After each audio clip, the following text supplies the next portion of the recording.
How many of you would consider the presence of giants on the earth in the very distant past to be real?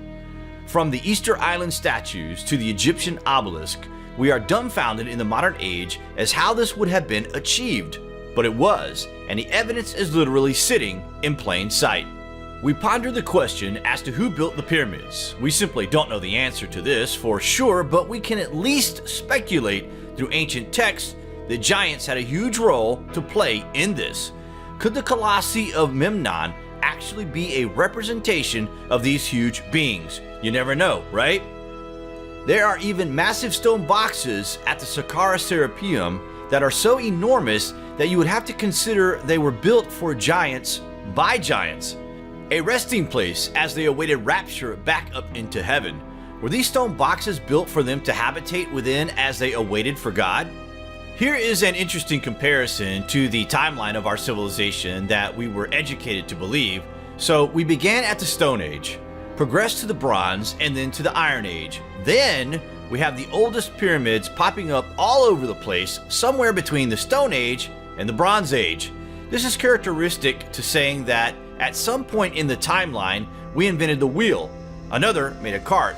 But in between the wheel and the cart, we find a brand new Ferrari 250 GTO. This is a realistic comparison when considering the construction of the pyramids. As you know, our historical timeline is extremely flawed. We say it's time to wake up. Think about this. Cavemen to building pyramids literally overnight, no middle bit. We say giants built the pyramids. We also say that there was an attempt to wipe them from the face of the earth by the Anunnaki, hence the Great Flood. Anyway guys, we don't want to stay away from the subject of this video here, so what if giants did exist? What if they still exist? What if an American crack team of special forces had a battle with one of the surviving giants? Wait till you hear this. What if we were to tell you that the US military personnel have gave statements suggesting they killed or captured a 12-foot giant in Afghanistan in 2002? This sounds like something straight out of a science fiction fantasy novel, we know. But the soldiers are telling us what they saw was real. They shot at the giant being multiple times with machine gun rounds, yet the giant was still mobilized, even killing one soldier by spearing him through the chest. One of the troops whose identity has been protected in an interview, going by the name of Mr. K, reveals the following. We were on patrol when we got to this cave. We noticed there were US radio materials smashed on the floor.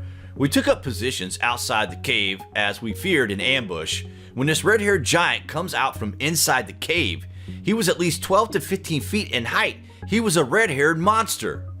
The sizes described by Mr. K would put his height easily beyond 1,100 pounds. Just off the brick. So we're coming down a mountainside, and there was a nice path, goat path. As we bent around this corner, you could see this opening of the cave. There's a cave as we're coming around. And then I see there's a lot of rocks, which is another oddity, and then bone matter. When I'm not close enough to identify what kind of bones, but I did see something I knew was a piece of our communications equipment. So instantly we're thinking ambush, maybe animal, could be anything. And there was enough room in front of this cave, but it had a sheer drop off. But there was enough room that we actually got into a decent dispersal in case of ambush. You see something coming out of the cave, and it's moving with a speed and agility that catches you off guard. Everybody. And he comes out. It was a man at least 12 to 15 feet in height. This is a monster. Red beard, then his hair was longish past the shoulder, a scarlet red, and Dan runs at him and starts shooting, which broke all of us into the reality, as it was so surreal. Now your training is kicking in. Oh yeah, okay. Muscle memory, complete muscle memory. We can't help but compare this eyewitness account to the Nephilim as foretold in the Bible. You would assume that he is not alone. Maybe there are caves that go underground or something leading to another world within the earth. Perhaps those humans would kill them with a hidden weapon. simply by sneezing or breathing, much like the first conquistadors to reach South America? Is that a possibility, you have to wonder? They are mentioned many times in ancient texts. In the book of Genesis, it reads, "When people began to multiply on the face of the ground, and daughters were born to them, the sons of God saw that they were fair, and they took wives for themselves of all that they chose. Then the Lord said, My spirit shall not abide in mortals forever, for they are flesh. Their days shall be 120 years.